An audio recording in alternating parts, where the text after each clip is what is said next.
Before Bruce Lee picked up the nunchaku, it was just a traditional Okinawan farming tool turned weapon. Few had seen it in motion. Even fewer understood its real combat value. But once Bruce Lee spun it, cracked it, and turned it into a blur of speed and rhythm and Enter the Dragon, the world changed.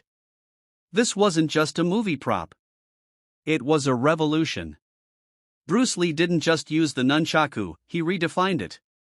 And in this video, we're diving deep into how he transformed this humble weapon into a symbol of explosive power, unmatched speed, and ultimate martial arts mastery. Stay with me, because once you understand what Bruce Lee really did with the nunchaku, you'll never look at this weapon the same way again. The origin of nunchaku, a weapon from simplicity. To understand how Bruce Lee revolutionized the nunchaku, we need to step back. The nunchaku's roots go far back in Okinawan history. Originally, it's believed to have been used as a flail, a farming tool to separate rice or soybeans from their husks. Made of two wooden sticks connected by rope or chain, the design was basic but effective.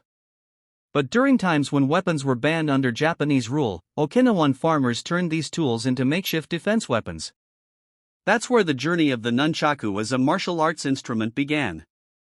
Even when it became a part of traditional martial arts like kabuto, the nunchaku was treated more like a weapon of last resort. It required great skill, had little reach, and could even hurt the user if misused. But Bruce Lee saw something different. He saw potential. And what he did next changed martial arts cinema and martial arts training forever. Enter Dan Inosanto, the man who introduced Bruce Lee to nunchaku.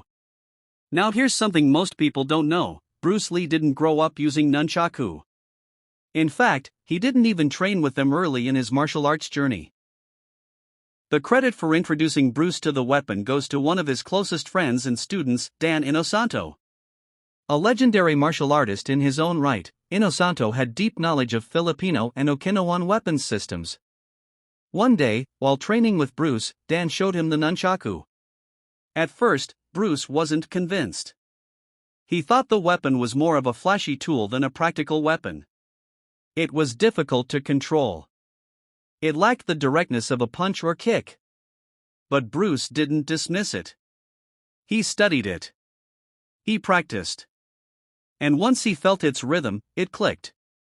He realized that with the right motion and control, the nunchaku could become an extension of the body, just like a punch, just like a kick. How Bruce Lee transformed the nunchaku through Jeet Kune Do. Bruce Lee's martial art philosophy, Jeet Kune Do, was all about simplicity, directness, and personal expression. His approach wasn't about tradition for tradition's sake, it was about what worked.